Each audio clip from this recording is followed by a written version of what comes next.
ब्रह्मर्षि पितामह पत्रिजी ब्रह्मर्षि पितामह पत्रिजी ब्रह्मर्षि पितामह पत्रिजी PMC ప్రేక్షక దేవుళ్ళందరికీ నమస్కారాలు తెలియజేసుకుంటున్నాం. పిఎంసి ఛానల్లో వచ్చేటటువంటి ప్రసారాల్లో పత్రిజీతో నా ప్రయాణం అనేది ఒక ప్రత్యేకమైనటువంటి ఎపిసోడ్ నడుస్తుంది. దానిలో ఈరోజు మనకి నిజామాబాద్ జిల్లాలో దయానంద్ గారు అనేటటువంటి ఆయన మనతో పరిచయం అయ్యారు. వారి జీవిత అనుభవాలు, పత్రిజీతో ఎప్పుడు కలిశారు, ఎలా కలిశారు, దేని నిమిత్తం కలిశారు, అప్పటి నుండి ఇప్పటి వరకు కూడా పత్రిజీ ఇచ్చినటువంటి విజన్ని పరిపూర్ణంగా చేసుకుంటూ ఏ విధంగా ప్రయాణం చేస్తున్నారు, ఇలా అనేక విషయాలన్నీ కూడా వారి మాటలోనే మనం తెలుసుకుందాం. నమస్తే దయానంద్ గారు. నమస్కారం సార్. నమస్తే సార్. చెప్పండి, మిమ్మల్ని గురించి చాలా వింటున్నాం. మీరు పత్రిక గారిని అసలు ఎప్పుడు కలిశారు, ఎందుకు కలిశారు? ముందుగా మనందరి గురువైన ఈ యొక్క ప్రపంచం మొత్తానికి ఈ ధ్యాన జగత్ చేయడానికి కారకులైన బ్రహ్మర్షి పితామహ పత్రిజీ గారికి అనంత కోటి ప్రణామాలు సమర్పించుకుంటూ, అదేవిధంగా పిఎంసి ప్రేక్షకులందరూ కూడా నమస్సుమంజలి. ఈరోజు ఏదైతే రికార్డు చేస్తున్నారో బ్రహ్మర్షి జక్కా రాఘవరావు గారికి నా నమస్సుమంజలి, ధన్యవాదాలు. చెప్పండి, పత్రిక గారిని మీరు ఎప్పుడు కలిశారు, ఎందుకు కలిశారు? సార్, నాది ఒక ఆలోచన ఏంటంటే, మనిషి అన్నవాడు కేవలము రావడం పోవడమేనా, దీని వెనుక ఏదైనా ఆలోచన ఉందా అని ఒక ఆలోచన నాలో ఉంది సార్. ఎందుకంటే మా నాన్నగారి పేరు బొడ్డు రాజన్న గారు సార్. ఆధ్యాత్మిక కుటుంబం. మా నాన్నగారు కూడా జగద్గురు శంకరాచార్య పరంపరలో దీక్ష తీసుకున్న వ్యక్తి సార్. అదేవిధంగా యోగి భీమయ్య గారు అని మా నాన్నగారు, వారు కూడా ఆధ్యాత్మిక పరంపరలో ఉండేవారు. అయితే నాకు మొట్టమొదట ఈ ఆధ్యాత్మిక పరిచయం ఏంటంటే, స్వాధ్యాయం అనే ఒక కార్యక్రమం మాకు రావడం, మా ఊరికి రావడం రోజు ఆర్గనైజేషన్ కార్యక్రమం. దానిలో ముందుగా నాకు పరిచయం అయింది. అందులో భగవద్గీత మాత్రమే చెప్తారు, అదే దాంట్లో పరిచయం అయింది. అప్పటి నుంచి ఈ ఆధ్యాత్మిక పట్ల నాకు ఒక ఇంట్రెస్ట్ ఏర్పడేది సార్. అట్లా ఆ విధంగా నేను దాంట్లో భగవద్గీత దాంట్లో నేను ప్రయాణం చేస్తూ వచ్చాను. ఈ విధంగా చేస్తున్నప్పుడు ఎప్పుడైతే భగవద్గీత నా చేతిలోకి వచ్చిందో 76లోనే నేను మొత్తము శాకాహారిగా మారాను సార్. 76లో మా 76లో శాకాహారిగా మారాను. రైట్. ఇక అప్పటి నుంచి భగవద్గీత పారాయణం, భగవద్గీత ఇతరులకు చెప్పడం అదంతా జరుగుతుంది సార్. ఓకే. ఆ సందర్భంలో నాకు దాంట్లో అక్కడక్కడ ధ్యానం అనే విషయం వస్తుంది. ఆ ధ్యానం అంటే ఏమిటి అనేది నేను చాలామంది అడిగేవాడిని. ఓకే. ధ్యానం అంటే ఏంటిది అసలు? అందరూ కాన్సన్ట్రేషన్, ఏకాగ్రత అనేవారు. ఎట్లా చేయాలంటే అందరూ దాని గురించి ఏది కళ్ళు మూసుకుని కూర్చొని అంతే అని దాని గురించి వివరంగా ఏం చెప్పేవారు కాదు. దాని గురించి నాకేం ఇతరుల అనుభవం ఏం లేదు. ఒకసారి మా అన్నయ్య గారు కూడా అడిగాను. ఆయన యోగా దాంట్లో ఉన్నారు కదా, ఆయన అంటే ఆయన కూడా ఏం సరి అయినగా నాకు వివరణ ఇవ్వలే, క్లారిటీ ఇవ్వలే. అయితే పత్రిసార్తో నాకు పరిచయం ఎట్లా జరిగిందంటే, 2007లో నేను వృత్తిరీత్యా డివిజనల్ పంచాయతీ అధికారి కామారెడ్డిలో పనిచేస్తాను. అయితే 2007లో సావిత్రి పిరమిడ్ బోధన్ అయితే పత్రిసారి జన్మస్థలం ఉందో అక్కడ ఉండే ఒక వ్యక్తి దత్తు మాస్టర్ అని, ఆయన కామారెడ్డికి రావడం జరిగింది. అయితే నేను ఉడిపి హోటల్లో టిఫిన్ చేస్తున్నాను, ఆయన కూడా ఉడిపి హోటల్ టిఫిన్కి వచ్చారు. ఆయన ఎందుకో నన్ను చూడగానే సారి పాంప్లెట్ అని ఇచ్చాడు. చూసేవరకే అది బోధనే ఉంది, మరి సావిత్రి పిరమిడ్ ధ్యాన కేంద్రం మరి ప్రారంభోత్సవం అవి ఉంది, సరే అని నేను వస్తానని చెప్పి వెళ్ళడం జరిగింది సార్. ఏ సంవత్సరం అది? అది 2007 జూన్ 12. 2007 జూన్ 12 దాని ప్రారంభోత్సవం. మన పరిణితి పత్రిజీ గారు దాన్ని ప్రారంభోత్సవం చేశారు సార్. అప్పుడు ఆ విధంగా పరిచయం జరిగింది సార్. అప్పుడు పత్రిజీ సార్ రాలేదు సార్. అయితే మళ్ళీ 2000 సంవత్సరంలో 2008లో అదే జూన్ 3 రోజులు ఉత్సవం జరిగింది. ఓకే. వార్షికోత్సవం 10, 11, 12 జూన్ 3 రోజులు జరిగింది. అది చాలామంది మాస్టర్స్ వచ్చారు, సీనియర్ మాస్టర్స్ రేవతి మేడం గారు, విజయలక్ష్మి మేడం గారు చాలామంది వచ్చారు. 3 రోజులు వెళ్ళాను సార్. నిజామాబాద్ నుంచి 3 రోజులు కంటిన్యూ. నాకు చాలా ఇంట్రెస్ట్ అయిపోయింది. ఎందుకు పత్రిసారి చూసినాక ఒక ఆకర్షణ వచ్చింది సార్, చాలా వచ్చేసింది. ఎవరితో నేను ఎంత కనెక్ట్ అయిపోయినట్టే చాలా వచ్చి సారు ఎక్కడికి వచ్చినా వెళ్ళేవాడిని. నిజామాబాద్కి వచ్చిన ఎక్కడికి వెళ్ళేవాడిని. నాకు పత్రిసారి దగ్గర కూర్చోవడం ఒక ఆనందం. ఆ విధంగా నాకు ఒక విధమైన మరి ఒక ఆప్యాయత ప్రేమ, గౌరవం. మరి అప్పుడు అంతకుముందు భగవద్గీత పూర్తి పారాయణ చేస్తున్నప్పటికీ కూడా ధ్యానాన్ని గురించి క్లారిటీ లేదు కదా. అవును సార్. ఇప్పుడు బోధన మీరు ఫస్ట్ టైం వచ్చినప్పుడు ధ్యాన పరిచయం అయింది కదా మీకు. అవును సార్. ఫస్ట్ టైం ధ్యానంలో కూర్చున్నప్పుడు మీరు ఎట్లా ఫీల్ అయ్యారు? చాలా ఆనందం ఫీల్ అయింది సార్. ఎందుకంటే అందరు మంచి సీనియర్ మాస్టర్ కదా సార్. అక్కడ బయట టెంట్లు వేసేసి కూర్చున్నాం. చాలా ఒక ఆనందం అనిపించింది, ఒక మిరాకిల్గా అనిపించింది.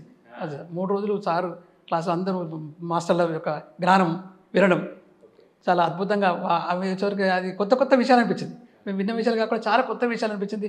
జీవితం యొక్క లక్ష్యము, ఎంత అట్లా ఆ యొక్క ఆధ్యాత్మికతలో ఎంత లోతుగా ఉందో విషయం అంతా కూడా నాకు ఆ రోజు అర్థమైంది సార్ వాళ్ళు చెప్పడం అంటే. చాలా అంటే రేవతి మేడం గారు చెప్తుంటే ఎన్నో విషయాలు, ఎన్నో అనారోగ్య సమస్యలు తగ్గించుకున్నట్టు చాలా ఉదాహరణ చెప్పారు వాళ్ళంతా. చాలా ఉదాహరణ చెప్పారు. అరే క్యాన్సర్ ఇది తగ్గుతుంది, ఒక చనిపోయే మూమెంట్లో ఉన్న ఒక ఉదాహరణ చెప్పారు, ఎగ్జాంపుల్ చెప్తే అవి మళ్ళీ బతికిండ్రు చేసింది. చాలా ఎగ్జాంపుల్ చెప్తే నాకు అనిపిస్తుంది, ఓ దీంట్లో ఏదో గొప్ప విషయం ఉందని నాకు అర్థమై అప్పటి నుంచి నేను చాలాగా ధ్యానం పట్ల ఆకర్షితమైన. ఆకర్షణ ప్లస్ ప్రాక్టీస్ ఇక డైలీ ప్రాక్టీస్ చేయడం సార్.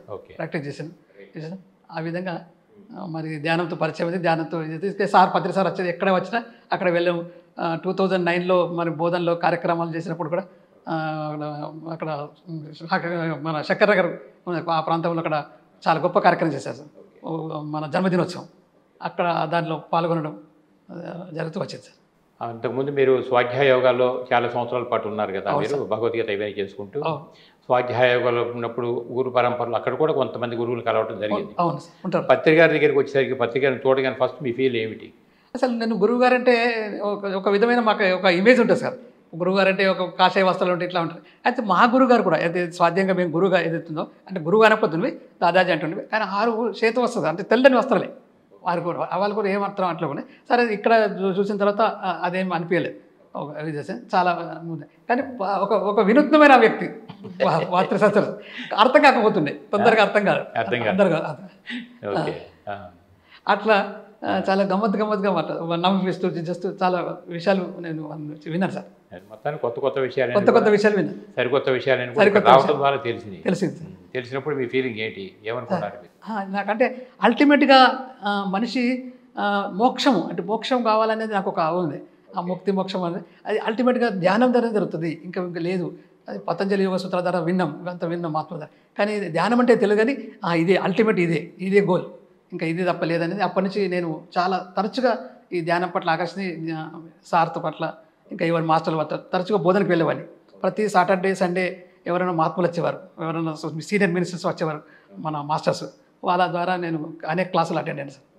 మన రమణ గారు కానీ చాలామంది వచ్చారు సార్. మొత్తానికి జీవితంలో 76లోనే శాఖాహారిగా మారారు కాబట్టి ఇప్పుడు ఏం పత్రిక గారి పరిచయం, ధ్యాన పరిచయం అయిపోయి రెగ్యులర్గా ధ్యానం చేస్తున్నారు కాబట్టి ధ్యానం యొక్క లోతు ఏంటో మీకు అర్థమైంది. భగవద్గీత అంతా మీరు చదువున్నారు కాబట్టి నేను అనబడే దేహం కాదు ఆత్మ పదార్థం అనే విషయం విన్నారు, ఇంతకు ముందు విన్నాను అంతే, కానీ పూర్తిగా దానికి అవగాహన కాలేదు. నాకు ప్రతిసారి వచ్చినక్కడ అప్పుడు ఖచ్చితంగా నేను దేహం కాదు నేను ఆత్మను అన్న సంగతి అప్పుడు నాకు దృఢమైంది.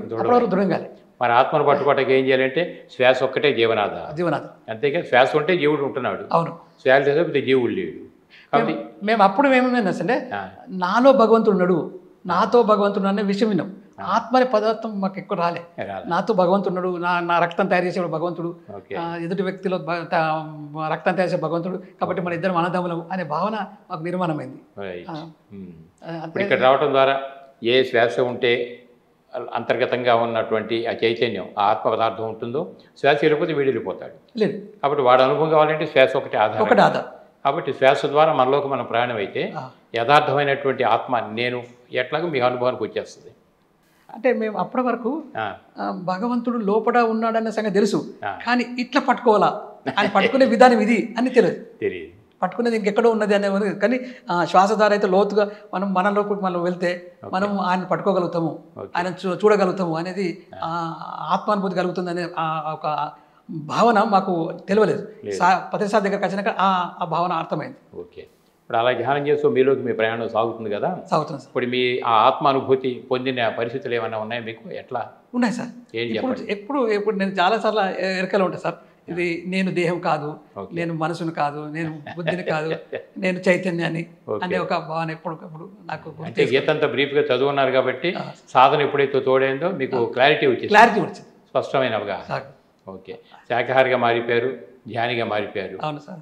ఇప్పుడు ఇక మీకు ధ్యానంలో వచ్చిన తర్వాత మరి మీకు తెలిసిన ధ్యానం మీకే పరిమితమా, లేకపోతే బయట అందరికి చెప్పే ప్రయత్నం ఏమైనా ఉందా? నేను ఇంచుమించుగా సార్ భగవద్గీత తీసుకొని భారతదేశం అంతా తిరిగాను సార్. భారతదేశం అంతా? అవును సార్. ఢిల్లీ కూడా పోయినా, కలకత్తాకు పోయినా. అంటే స్వాధ్యాయ యోగా అనే ఆర్గనైజేషన్ ద్వారా? అవును సార్, ఆర్గనైజేషన్. Okay okay. చాలా పోయినా సార్ అక్కడ. అట్లా తిరిగినాం బాగా. అనేక ప్రాంతాలకు వెళ్ళి ఆ ప్రచారం కోసం వెళ్ళాం. నిజామాబాద్ జిల్లా అంతా ప్రతి గ్రామంకి వెళ్ళాం సార్. వేరే జిల్లాలో కూడా ప్రచారం కోసం వెళ్ళాం. అట్లా వెళ్ళాం. దానికి మాకు దానివల్ల ఒక భయం ఎట్లా లేదు. ఇంకా వచ్చిన తర్వాత ఏమంది దానికి తోడు ఇది కూడా తోడైంది కాబట్టి ఈజీగా అన్ని దగ్గరికి వెళ్ళడం ఈజీగా అయిపోయింది సార్, చెప్పడం ఈజీగా అయిపోయింది. Okay okay.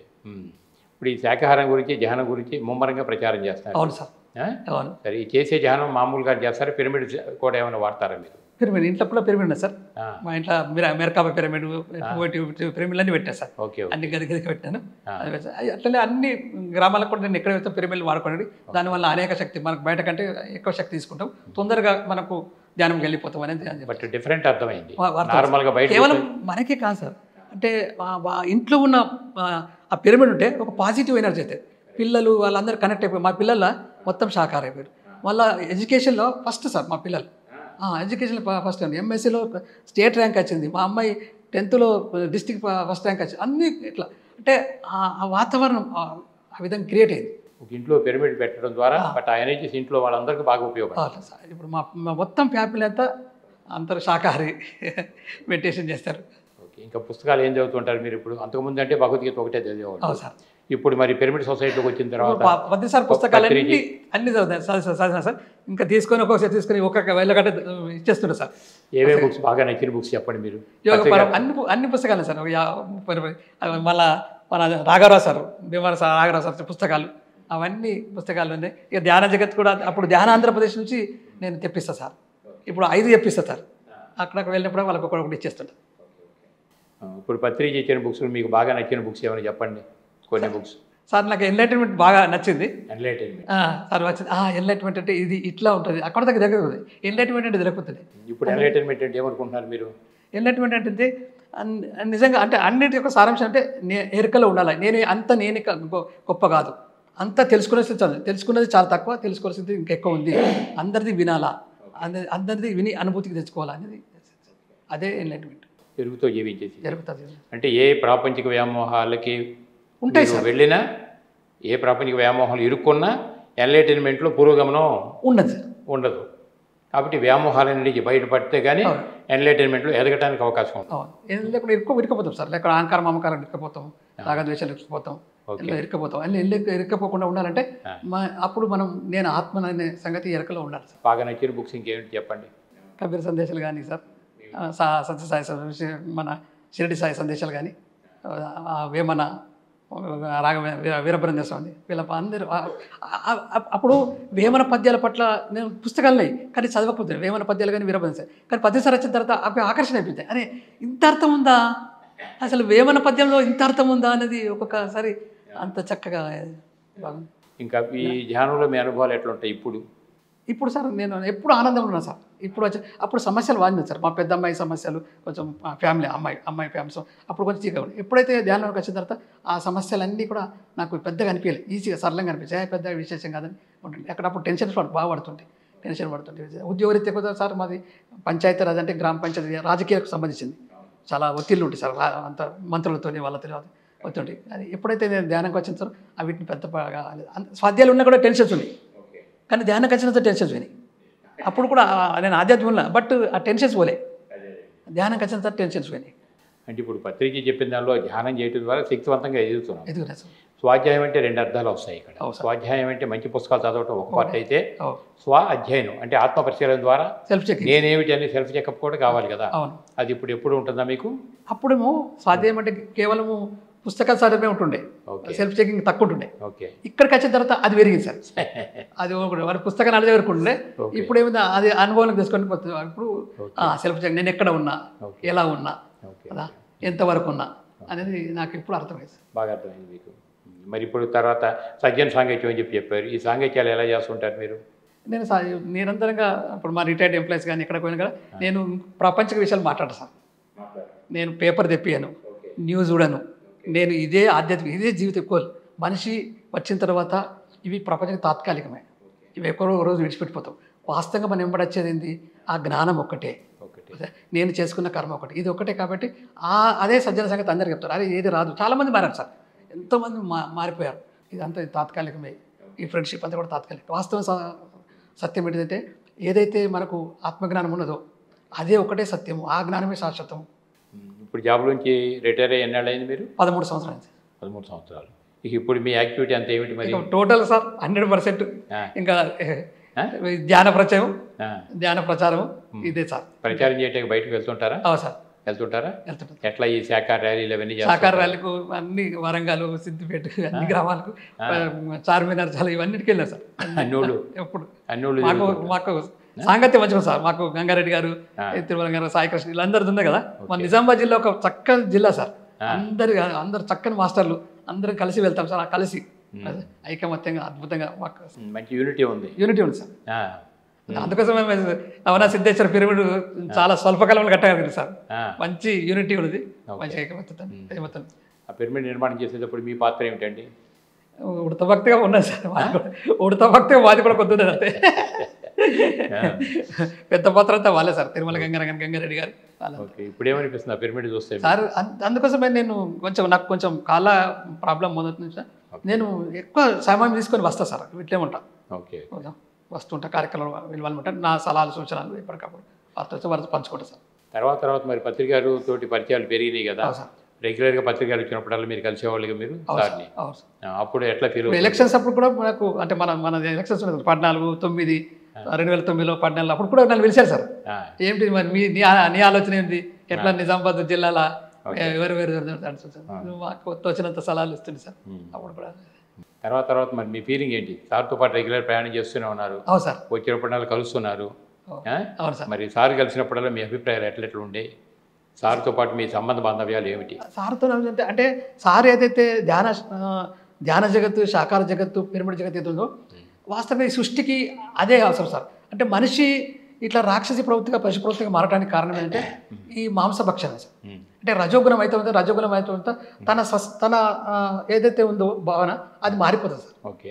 నేను ఆత్మనన్న సంగతి మర్చిపోతాడు, నేను ఒక శుద్ధ చైతన్యాన్ని మర్చిపోతాడు ఒక రజోగుణం ఉంటుంది. కాబట్టి అది సమస్యలకు అంటే గురంలో సమస్యలు, ఇంటిలో సమస్యలు కానీ ప్రపంచంలో సమస్యల కారణము ఇది రజోగుణ సమస్యనే. కరెక్ట్. కాబట్టి ఆ రజోగుణం నుంచి బయటపడి సత్యగుణం రావటే అది తప్పకుండా శుద్ధ శాకాహారి కావాల్సింది, మాంసాహార భక్షణ మానసింది. నాకు అర్థమైంది సార్. మంచి పాయింట్ కదా. అసలు మనిషి నేడు సమస్యల కారణం సార్ మొత్తం ఆందోళన ఇక్కడ స్టార్ట్ అయింది సార్. ఇక్కడ స్టార్ట్ అయిన ఆందోళన ఆయన ఇంట్లో మొదలవుతుంది, తర్వాత పక్క గల్లీలో మొదలవుతుంది, అది దాన్ని తీసుకుపోయి సమాజంలో వేసేస్తాడు. సమాజం అల్లకల్లం కావడానికి మొదలు వ్యక్తిగతంగా ఆయన అశాంతిగా ఉండడమే, అలజడిగా ఉండడమే. అది తగ్గించుకుంటే, అశాంతి అలజడి తగ్గించుకుంటే దానికి ముఖ్యంగా ఏంటంటే శాకారం ఉపయోగపడుతుంది. అలజడి పోవాలంటే, అశాంతి పోవాలంటే. ఇప్పుడు మరి పుస్తకాలన్నీ చదువుతున్నారు మీరు, ధ్యాన జగత్ మ్యాగజైన్స్ బాగా చదువుతున్నారు. మరి అట్లాగే ఇప్పుడు పిఎంసి ఛానల్ వచ్చింది కదా, ఛానల్ కూడా బాగా చూస్తారా మీరు? తప్ప సార్, ఇంకా పొద్దున స్టార్ట్ అయితే రాత్రి 2 వరకు మా ఇంట్లో అదే. చెప్పండి, ఛానల్లో మీకు ఏమేమి అంశాలు బాగా నచ్చాయి? సత్యదర్శన్ అయితే అద్భుతంగా ఉంటుంది సార్. ఆ సత్యదర్శన్ పొద్దున చాలా మంది ఉంటారు. అందరి మన జ్ఞాన ఏదైతే ప్రయాణం ఉందో దివ్య జ్ఞానం అది కానీ, చాలా మంది యొక్క వాళ్ళ యొక్క అనుభవాలు కానీ, ఇప్పుడు 10 రోజుల ప్రయాణం వాళ్ళ చాలా ఉన్నాయి సార్. ఈ సోల్ టాక్ షో అది ఉంది సార్. వాళ్ళ యొక్క చాలామంది మార్పులు ఎంత అద్భుతంగా వచ్చినట్టంటే అసలు ఆశ్చర్యం సార్, ఆశ్చర్యం. ఒక్కొక్కరు విషయం ఉంటే అరే ఇంత మార్పు ఉంటుందా ధ్యానం వల్ల అనేది ఒకసారి మనకే అది ఒక ప్రశ్నార్థకం అనిపిస్తుంది. ఇది సత్యమేనా అనిపిస్తుంది, కానీ అది సత్యమే, ఇది సత్యం. మరి ఇప్పుడు పిఎంసి చూసేటప్పుడు పత్రిక ఇచ్చే జ్ఞాన సందేశం ఒక పార్ట్ అవుతుంది, ఆరోగ్యాన్ని గురించి ఇచ్చేవి కొన్ని పార్ట్లు అవుతున్నాయి, ఆహారాన్ని గురించి శాఖాహారిగా ఎలా ఉండాలని కొన్ని పార్ట్లు అవుతున్నాయి, వీటితో పాటు గురు పరంపర అనేది కూడా కొంత వస్తుంది. చాలా విన్నాను సార్. అవి చూస్తుంటారా? ఒక 10 మంది గురువులది శృతి మేడం గారు చేసిన చాలా గురు సాంగత్యంలో ఆ గురు పరంపరలో గురువులు ఇచ్చే సందేశాలన్నీ ఎట్లా ఫీల్ అవుతుంటారు మీరు? సార్ వాళ్ళందరి గురువుల కంటే ఇంకా ఒక పర్సెంట్ ఎక్కువ మన పత్తి సార్. 1% వాళ్ళకి ఎక్కువ, అలా ఎన్నని చెప్పండి. ఓకే, ఒక +1 తిరిగి మళ్ళీ ఇక్కడికి రావాల్సింది. ఓకే, ఎక్కడో వాళ్ళ దాంట్లో ఒకటి తక్కువ ఉంటుంది సార్. ఇక్కడ బట్టి అవుద్ది. పత్రికారు కూడా నిజానికి స్పిరిచువాలిటీ అంటే ఫ్రీడమ్ అని చెప్పారు కదా, స్వేచ్ఛ. ఎందుకు స్వేచ్ఛ? నేను ఇలా చెప్పే కాబట్టి అలాగే ఉండని ఎప్పుడు చెప్పాల. మీకు ఎట్లా ఉండాలనిపిస్తే అట్లా ఉండమని చెప్పాలి. అందరి దగ్గరికి వెళ్ళండి అన్నారు. అన్నీ వినండి అని చెప్పి అన్నారు. అవును సార్. నీ ఆత్మ పురోగమనానికి ఏం కావాలో అవి తీసుకోమని చెప్పి అన్నారు. దీని మీద మీ అభిప్రాయం చెప్పండి. వాస్తవం సార్. ఇప్పుడు అన్ని పుస్తకాల యొక్క జ్ఞానం అవసరం సార్. అందరి యొక్క జ్ఞానం అవసరం. ఎందుకంటే ఈ విశాల ప్రపంచంలో సృష్టి లోపల ఎన్నో ఎన్నో ధర్మాలు ఉన్నాయి, ఎన్నెన్నో విషయాలు ఉన్నాయి. ఎవరో వారి వారి మార్గాలు వెళ్ళిపోయారు. కానీ అల్టిమేట్ ఏంటిది అనేది మనకు తెలియాలి సార్. ఏది సత్యం, ఏది రాచబాట. అన్ని బాటలు ఉన్నాయి, హైదరాబాద్ కూడా అన్ని బాటలు ఉన్నాయి. కానీ వాస్తవంగా రాజబాట ఏది అని మనం తెలుసుకుంటే భగవద్గీత కానీ 8వ అధ్యాయాలు అని చెప్పిన మనకు ధ్యానం ఒకటే, ధ్యానం ఒకటి, ఆత్మజ్ఞానం ఒకటే. ఈ రెండు ఉంటే సార్ తనకు తాను శాంతిగా ఆనందంగా ఉంటాడు, ప్రపంచాన్ని శాంతిగా ఆనందింపజేస్తాడు సృష్టికి. అందువల్ల అందరు గురువుల్ని కూడా వింటారు, అన్ని వినాలి. సారాంశం మనకు నచ్చినవి ఉంటే మీరు తీసుకోగలుగుతారు. తీసుకోవాలి.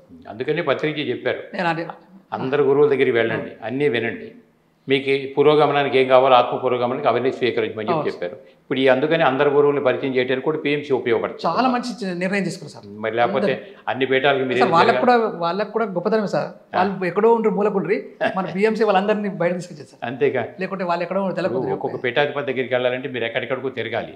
ఇప్పుడు ఏ పీఠం చుట్టూ తిరగకుండా అందరి పీఠాధిపతుల్ని మీరు పిఎంసి ద్వారా చూడగలుగుతారు. అందరి సందేశాలు పిఎంసి ద్వారా వినగలుగుతారు. ఇప్పుడు దానికి పిఎస్ఎస్ మూవ్మెంట్లో మనకు తేడా గ్రహించారు మీరు బాగా. చక్కని సార్, చక్కగా. ఎట్లా ఫీల్ అవుతున్నారు? ఎందుకంటే ఇప్పుడు మనకు జగద్గురు శంకరాచార్య పీఠాధిపతులు చాలామంది ఉన్నారు, ఇంకా వేరే వేరే వాళ్ళు ఉన్నారు వాళ్ళందరూ. కానీ వాళ్ళు చెప్పే దాంట్లో ఉంది, సత్యం ఉంది. కానీ ఆఖరి గోల్కు చేరుకునే ఆఖరి మెట్టి అవుతుంది ఎక్కడానికి వాళ్ళ దగ్గర లేదు సార్. ఆఖరి మెట్టి ఎక్కడంటే ఏది పట్టుకుంటే ఆఖరి మెట్టి ఎక్కుతామో. ఇప్పుడు మనకు పరమపద శోభనం అని ఒక పాడు, లాస్ట్లో ఒక స్నేక్ ఉంటుంది పాపం, అక్కడ వరకే వెళ్తారు, మళ్ళీ అక్కడ నుంచి కిందికి వస్తారు. అలా దాంట్లో అంతవరకే, అంటే వైకుంఠపల్లి. ఓకే. కాబట్టి పత్రిసారి పట్టుకుంటే అది దాడతాడు, ఆ వైకుంఠపల్లి దాడతాడు. అక్కడ మళ్ళీ కిందికి రావాల్సిన అవసరం, మళ్ళీ జన్మ లేదు ఆయనకు. ఇక్కడ మన దగ్గర జన్మ లేదు, అలా మళ్ళీ జన్మకు రావాల్సింది. ఇప్పుడు మళ్ళీ జన్మ లేకుండా ఉండాలంటే ఈ జన్మలో ఈ మన ఆలోచన విధానాలు, భావన క్షేత్రం ఏ విధంగా పటిష్టపరచాల్సి వస్తుంది? మీరు ఎట్లా ఫీల్ అవుతున్నారు? భావన క్షేత్రం సార్ విశ్వమంతా ప్రేమమయమే సార్. విశ్వమంతా అందరినీ ప్రేమించాలి సార్. అంటే విశ్వం అంటే ప్రతి పిపిలికాది బ్రహ్మ పర్యంతం ప్రేమించాలి సార్. దేనికి మనము దానికి ఇబ్బంది పెట్టకూడదు. అందరినీ విశ్వ ప్రేమ పట్ల మనకు పూర్తిగా అవగాహన ఉండాలి. ఇప్పుడు మీరు ఆదిశంకరాచార్య దగ్గర నుంచి ఈ స్వాధ్యాయ యోగా అనే ఆర్గనైజేషన్ నుంచి ఇప్పుడు మనకు పిఎస్ఎస్ మూవ్మెంట్లోకి వచ్చారు. ఎంతమందిని మీరు గమనించి ఎన్ని సంవత్సరాల పాటు ఎక్స్పీరియన్స్ ఉంది. ఇప్పుడు మానవ జీవితంలో ఈ పునరపి జననం, పునరపి మరణం అనేది ఒకటి ఉంది కదా, జీవిత చక్రం అంతా మనకు కనపడుతుంది. ఎందుకని ఎన్ని వందల జన్మలైనా మానవుడు ఈ భూమి మీదకి మాత్రమే ఈ జనన మరణ చక్రంలో పడి కొట్టుమిట్టాడుతున్నాడు సార్? ఆయన గుణాలు దాటలేడు. ఆయనకి ఏదైతే స్వాభావికంగా వస్తున్నాయో గుణాలు, జన్మతో వచ్చిన గుణాలతో ఏదైతే తెచ్చుకున్న గుణాలు ఉన్నాయో అవి దాటలేడు. అటు మార్పు చేసుకుంటాడు. ఇప్పుడు ఏ ప్రపంచంలో ఏ జీవికి మార్పు చేసుకునే స్వభావం లేదు, ఒక్క మానవుడికి ఉన్నాడు. తన యొక్క ఏదైతే జన్మ నుంచి తెచ్చుకున్నదో అవి మార్చుకోవడానికి అవకాశం ఉంది. మార్చుకుంటే ఖచ్చితంగా ఆయన అక్కడికి చేరుకుంటాడు. ఆ మార్చుకునే అవకాశము ఎక్కువ మనకు దీంట్లో ఉంది, పిఎస్ఎస్ఎం మూమెంట్లో ఉంది. పత్రిసారి ఇచ్చిన ధ్యానము జ్ఞానం అనే దాంట్లో ఈ జ్ఞానం కూడా సార్ అందరికంటే చాలా గొప్పగా ఇచ్చారు. మన తులసిదళంలో అద్భుతంగా పదిసారి చెప్పిండు, ప్రతి విషయాన్ని చెప్పిండు కదా, ఎంత సరళంగా చెప్పిండు, స్పష్టంగా చెప్పిండు. ఇప్పుడు అదే మరి అంటే ఎన్ని వందల జన్మల నుంచి భూమి మీదకి వచ్చినప్పుడు కూడా ఎందుకు లాగబడుతున్నాడు అసలు మనకి? అసలు ఆయన ధర్మం అంటే తెలుసుకుంటాడు, ధర్మ సూక్ష్మం. ఇప్పుడు పదిసారి నవవిధ ధర్మాలు చెప్పిండు. అసలు అక్కడ నవవిధ ధర్మాలు, అసలు ధర్మం అంటే ఏందో స్పష్టమైన అవగాహన లేదు అందరికీ. అవగాహన అసలు అహింస పెద్ద ధర్మం అనేది అందరికి తెలియదు. ఏ స్వామీజీ ఎవరు వచ్చినా మొదలు అహింస గురించి చెప్పాలి, అహింస గురించి చెప్పాలి. అహింస పట్టుకుంటేనే మొదలు అసలు అహింస పట్టుకున్న వాళ్ళే ఆధ్యాత్మికలు ఎంటర్ అయినట్లు లెక్క. అహింస పట్టుకోకపోతే అసలు ఆధ్యాత్మిక రాని వాళ్ళని లెక్క. ఇప్పుడు ఇందాక మీరు ఒక మాట అన్నారు కదా, ముక్తి మోక్షం అనే పదాలు వాడారు. అవును సార్, మీరు ముందు చెప్పిన. అవును సార్. ముక్తి అని అంటే ఏమనుకుంటున్నారు ఇప్పుడు మీరు?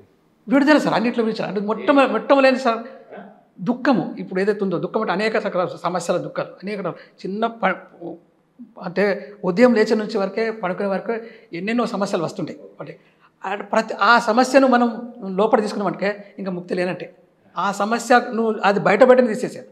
అది నేను ఆత్మను, అయం ఆత్మ బ్రహ్మ, నాహం స్థూల శరీర, నాహం సూక్ష్మ శరీర, నాహం కారణ శరీర, అయం ఆత్మ బ్రహ్మ. ఈ స్థాయిలో ఇది ఉంటే తుర్యాస్థితులు ఉంటే ఏ సమస్య రాదు, ఏ సమస్యను మనం లోపలికి తీసుకోము, అదే ముక్తి స్థితి, అదే మోక్ష స్థితి, అదే నిర్మాణ స్థితి.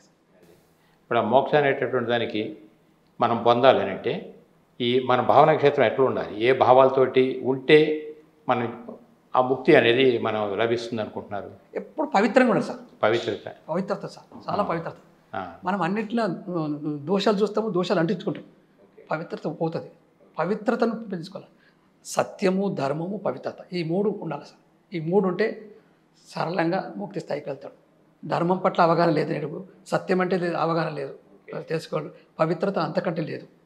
నా మాటల్లో పవిత్రత లేదు, చూపుల్లో పవిత్రత లేదు, వినడంలో పవిత్రత లేదు, అంత అపవిత్రమైన లక్ష్యం. ఇంత పెద్ద పెద్ద వాళ్ళు కూడా, చాలా పెద్ద అనుకునే వాళ్ళు కూడా ఆ స్థాయికి చేరుకోలేదని నా అభిప్రాయం సార్. ఎందుకంటే ఇప్పుడు పునరపి జననం, పునరపి మరణం అన్నాం కదా. అవును సార్. ఎన్నిసార్లు చనిపోయి మళ్ళీ జన్మకి రావటానికి కూడా కేవలం కోరికలే కదా కారణాలు. అంతే సార్. ఓ బుద్ధుడు కూడా అదే కదా చెప్పాడు మనకి. సరైన కోరిక లేక ప్రపంచం అంతా దుఃఖంలో ఎందుకు ఉందంటే తృష్ణ అని అన్నాడు కదా. అంటే కోరిక లేకపోతే జీవితం లేదు, కానీ మితిమీరిన కోరికలు తృష్ణ అని వాడిని.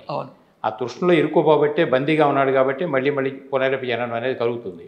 కాబట్టి మరి వృద్ధాప్యం వచ్చిన తర్వాత చివరికి వచ్చరికి ఏంటి, ఇక్కడ నా అనేది ఏమీ లేదు కదా భూప్రపంచంలో, బట్ ఆ ఎరుకు రావాలి కదా మనకి. దాని మీద ఇప్పుడు మీ స్పందన ఏంటి? అంటే తృష్ణ అది కోరిక అతిగా మారకూడదు సార్. కోరికలు అవసరమే, కోరికలు లేకుండా అంటే కామిగాడు మోక్ష కామిగాడు అని ఒక సూక్తం చెప్తారు సార్.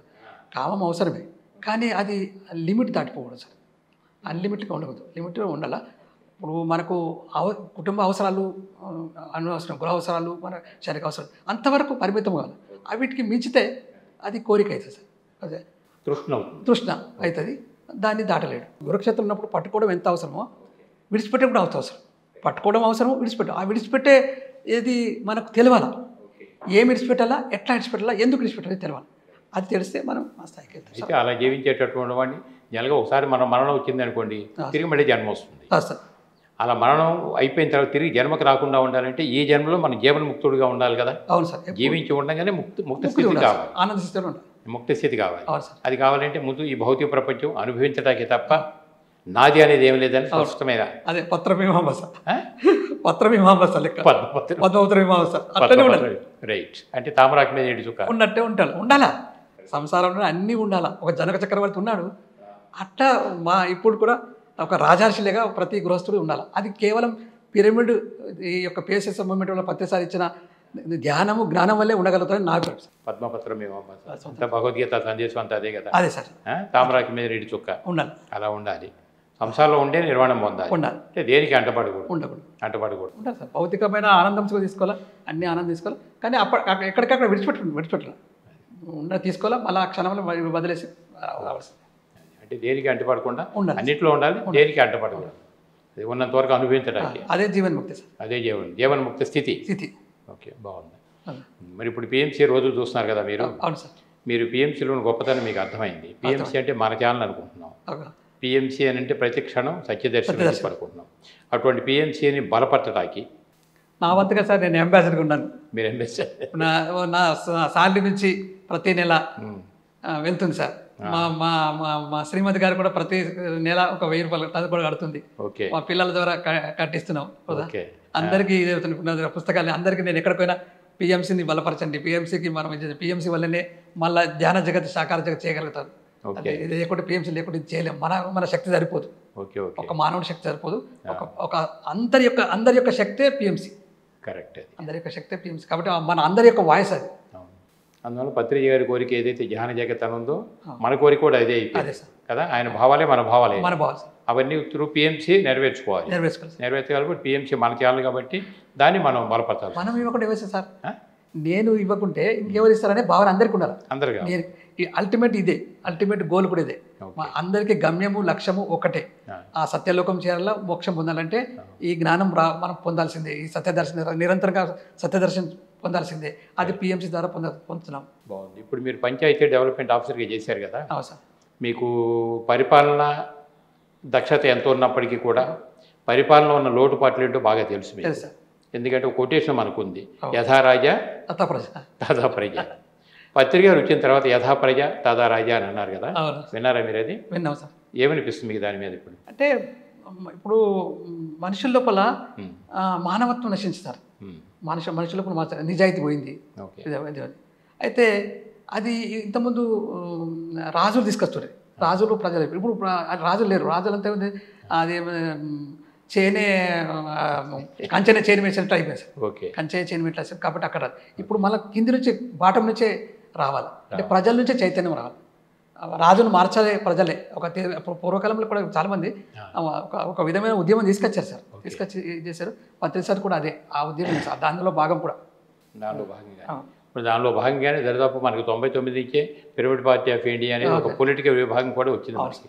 దాని మీద మీ అభిప్రాయం ఏమిటి? సార్ ఇప్పుడు నాకు ఉన్నది సార్, ఒక ఊర్లో గ్రామ సర్పంచ్ ఉత్తముడు అయితే ఆ గ్రామం చక్కగా చేసిస్తారు సార్. కరెక్ట్, సర్పంచ్ ఉత్తరం అయితే. ఓకే, కానీ ఆ సర్పంచ్ ఉత్తముడు కాకపోతే ఓకే, ఇంకా గ్రామ పంచాయతీ ఆ గ్రామం అంతా అట్లా ఉంటుంది. అట్లనే ఒక నాయకుడు ఉత్తముడు అయితే అక్కడ చక్కగా ఉంటుంది. కానీ నేటి నాయకుల్లో ఆధ్యాత్మిక చింతన లేదు, ఓకే, దైవ చింతన లేదు. వాళ్ళందరూ కూడా ఒక స్వభావం ఏంటంటే వాళ్ళు కూడా తిని త్రాగు ఆనందించనే దాంట్లో ఉన్నారు కాబట్టి, వ్యాపార ఆనందంతో ఉంది కాబట్టి లేరు. కాబట్టి అటువంటి స్వచ్ఛమైన వ్యక్తుల నిర్మాణం కావాలి, వ్యక్తి నిర్మాణం కావాలి సార్.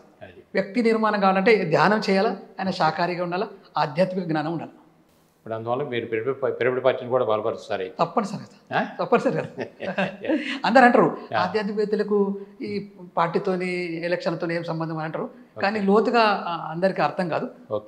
అర్థమైన వాళ్ళకి ఆ సోక్రటీస్ అనేవాడు పరిపాలకులు ఎప్పుడు కూడా ఆధ్యాత్మిక చింతనలు ఉంటే మంచి పరిపాలన ఇచ్చారు. అంటే ఆత్మజ్ఞానులే మరి ఆత్మజ్ఞానులే పరిపాలనకి రావాలంటే ఒక ఆధ్యాత్మిక చింతన కలిగిన వాడు ఆత్మజ్ఞానం అవుతాడు. అవును సార్.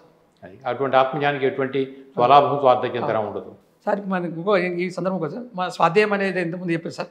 ఆ సందర్భం కొన్ని గ్రామాలు మొత్తం అంటే ఇంచుమించుగా 80-90% స్వాధ్యాయం కలిగిన గ్రామం. ఆ గ్రామంలో సర్పంచ్ అందులో నుంచి వచ్చారు. ఆ గ్రామము అద్భుతంగా అభివృద్ధి చెందింది. ఎందుకంటే ఆ వ్యక్తి ఎన్నుకున్న వ్యక్తి నిస్వార్థమైన భావనతో చేశారు, అందరి పట్ల ప్రేమతో ఆ పరిపాలన చేస్తున్నారు కాబట్టి ఆ గ్రామాలు చాలా చక్కగా నిర్మాణమైనవి. అందుకని రాముడు అన్నప్పుడు పరిపాలన అంత సవ్యంగా ఉంది కాబట్టి రామరాజ్యం అని చెప్పి చెప్తారు. రామరాజ్యం అవును సార్. ఎందుకంటే రామరాజ్యాన్ని గురించి పదే చెప్తున్నారు.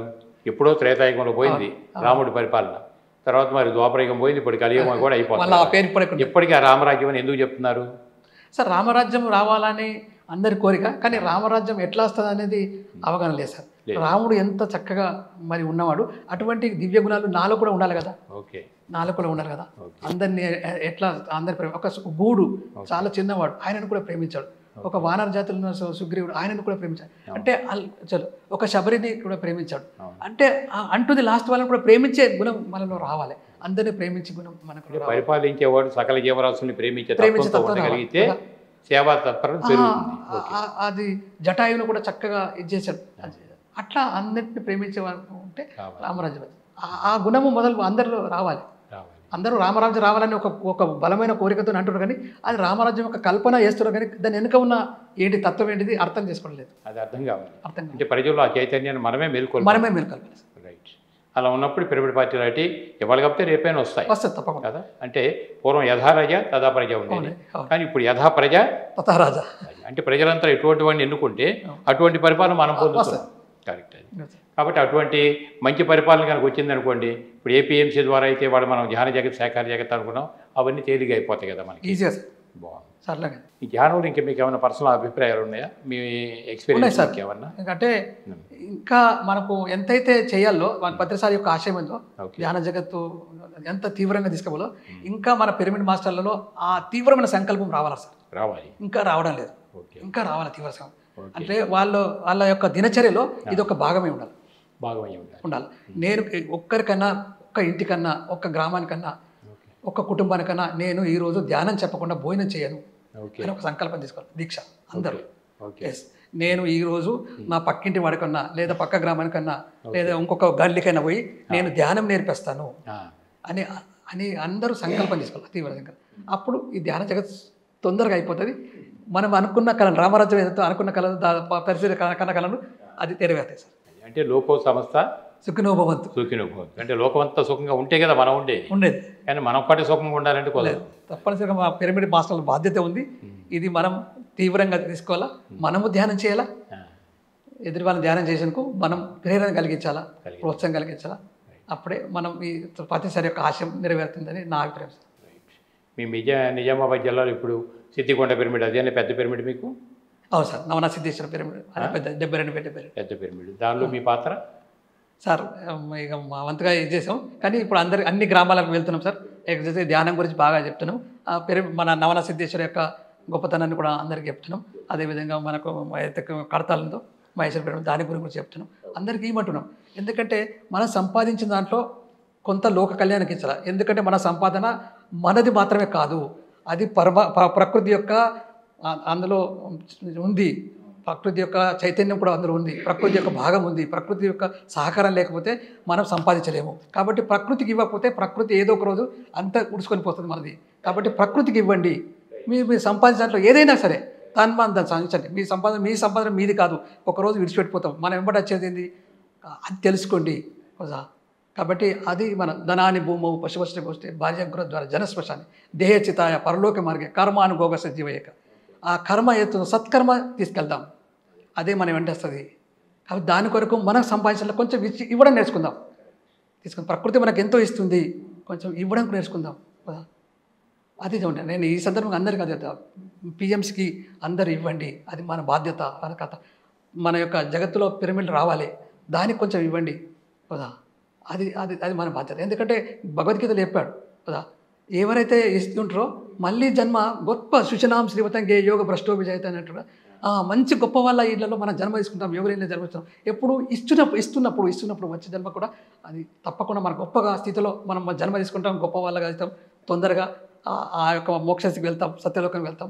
కాబట్టి ఇవ్వడం నేర్చుకోండి. ఇవ్వడం త్యాగం. రాముడు ఇచ్చాడు 3 రాజ్యాలు సంపాదించాడు, మళ్ళీ త్యాగం చేశాడు.